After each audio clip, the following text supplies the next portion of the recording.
नमस्कार मित्रांनो, माझे नाव महेश आहे। आज मी तुम्हाला अशी गोष्ट सांगणार आहे की ज्यामुळे मी आमच्या इथली एक स्त्री आयुष्यभर उपभोगू शकलो। अगदी आज पण मी तिला नियमितपणे रोजच्या रोज ठोकून काढतो। तर ही गोष्ट तेव्हाची आहे जेव्हा मी साधारण 25 वर्षाचा असेन। मी दिसायला खूप काही चांगला असा काही नव्हतो, पण गळ्याच्या खाली मी मात्र खूप सारस होतो। बाकी मुलांच्या पेक्षा गव्हाळ रंग, मजबूत शरीर यष्टी, पीठदार मिशी आणि धिप्पाड छाती अशा विविध गुणांनी मी भरलेला एक असा मुलगा होतो। त्यामुळे तसे मला मुलीची काही कमतरता वगैरे अजिबात नव्हती। मी जिथे राहत होतो तिथे आमच्या घरासमोरच एक जोडपे राहत होते। त्यांचे नाव सूरज आणि तिचे नाव प्रिया होते। ती दोघे पण तरुण होते, तसे त्यांचे लग्न तास झाले होते।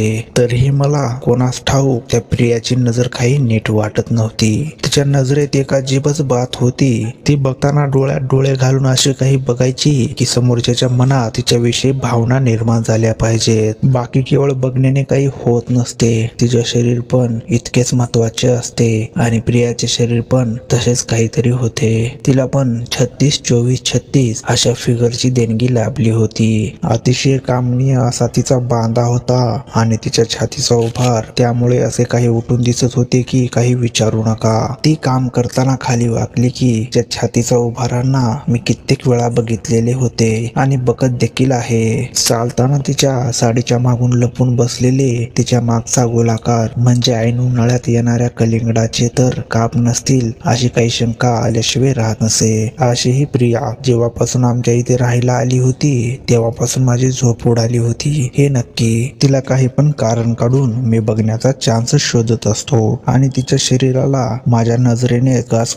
ठोकून काढत असतो। आमची ओळख जसे दिवस जातील तशी वाढत गेली। शेवटी शेजारी असल्याने आणि त्यात बराच वेळ सोबत असल्याने माझी आणि तिची गट्टी लगेच जमली। ती माझ्याशी खूप वेळ गप्पा मारत उभी राहू लागली। नंतर तर तिने एकदा मला तिच्या घरी बोलावले आणि मला चहा ऑफर केला। मी कशाला नाही म्हणतो। मी पण तिच्या घरी गेलो आणि चहा पिण्याच्या बहाण्याने तिची सगळी माहिती काढून घेतली। मला तेव्हा समजले की तिचा नवरा कोणत्या कंपनीत कामाला होता आणि बहुतेक जास्तीत जास्त वेळ तो बाहेर गावी काम करत होता। माझ्यासाठी हे खूप महत्वाचे होते, कारण जितके प्रिया येथे असेल तितके मला तिच्या जवळ जाणे शक्य होणार होते। मी तिची कुंडली काढू लागलो सगळी आणि बोलता बोलता माझ्या अजून एक लक्षात गोष्ट आली की ती पण खूप चांगली होती आणि कॉलेजमध्ये असताना तिचे खूप सारे फ्रेंड होते। एकदा मी घरी एकटाच होतो तेव्हा तिचा मला फोन आला। तिने मला तिच्या घरी बोलवून घेतले होते। मी तिथे जाताच मी तिला बोलण्याचे कारण विचारले। ती मला म्हणाली, राजू मला थोडी मदत हवी आहे तुझी। बोल ना प्रिया, मी काय मदत करू तुझी? मी असे विचारताच ती मला म्हणाली, अरे काही नाही, घरात पाणी संपले आहे। इथे त्या टाकीत पाणी संपले आहे, ते घेऊन आत भरायचे आहे। मला एकटीला ते शक्य नाही, तेव्हा तू जर मला मदत केली तर बरे होईल। मी नाही म्हणायचा प्रश्नच नव्हता। मी तिला मदत करू लागलो। एक एक बादली ती मला त्या टाकीतली भरून देत होती आणि मी ते पाणी बाथरूम मध्ये ओतत होतो। तिने एकदा पाण्याची बादली मला दिली आणि तोच तिच्या हातातून बादली खाली पडणार तेव्हा मी लगेच तिच्या हाताला पकडले आणि त्या बादलीला तिच्या अंगावर पडण्यापासून वाचवले। पण यात एक अशी गोष्ट झाली की मी आणि ती एकदम खाली वाकलो आणि आम्ही दोघांची तोंडे एकमेकांच्या जवळ आली। फक्त जवळ आली असती तर ठीक आहे, पण त्या अनावधानाने आमची होठे एकमेकांच्या होठावर जाऊन आदळली आणि आम्ही हलकासा का होईना एकमेकांना छानसा किस घेतला होता। मी वेडा झालो, ती पण थोडी अवघडली, पण ती तर ह्याच्यात माहिर होती।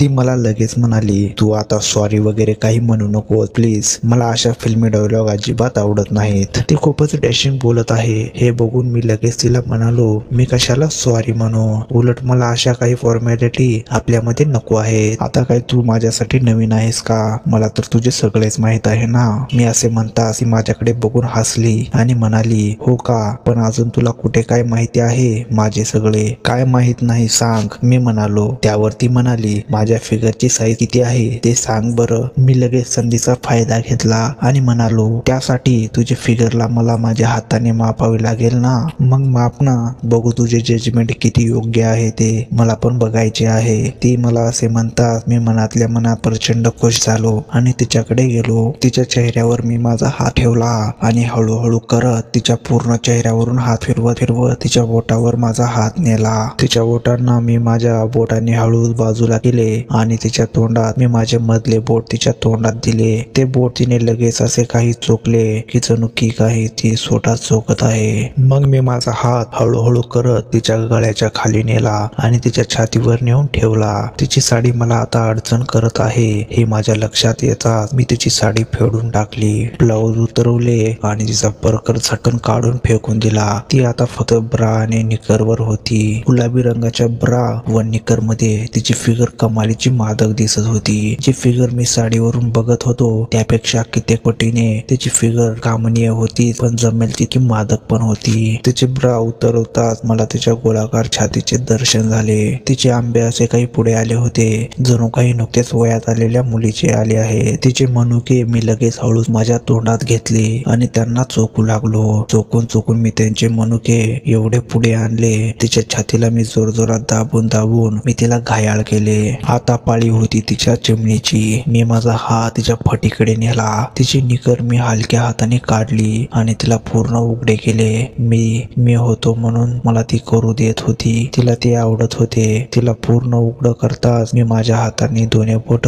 लगेच तिच्या फटीच्या भोकात घातली आणि हळूहळू करत मागे पुढे करू लागलो. माझे बोटे तिच्या बिळात जातात. तिच्या बिळातून पाणी सुटले आणि माझे बोटे ओलीचिंब झाली. आता मात्र ती पुरी वेडी झाली होती. तिला मी उचलून बेडरूम मध्ये नेले. माझे कपडे मी उतरवले आणि मी पूर्ण उघडा झालो. माझा कमालीचा मोठा झालेला सोटा मी तिच्या फटीवर ठेवून हळूहळू करत रगडू लागलो. आधीच मोठे झालेले ते हत्यार आधीच प्रचंड कडक झाले होते आणि मग माझे ते हत्यार तिच्या फटीमध्ये कोंबले. काचकनी एका दणक्यात माझा सोटा तिच्या चिमणीमध्ये पूर्ण गेला होता आणि मग मी माझे काम चालू केले. काच काच काच करत मी माझी कंबर मागे पुढे करत तिला ठोकू लागलो. ती इतकी गरम झाली होती की तिला माझे दणके आवडत होते. तिची कंबर खालून उचलून ती मला खूपच जोरात प्रतिसाद देत होती. खूप वेळ ठोकून झाल्यावर मी बाजूला झालो. मी माझा सोटा अजून तिच्या तोंडात दिला नव्हता. तो मी आता तिच्या तोंडात दिला.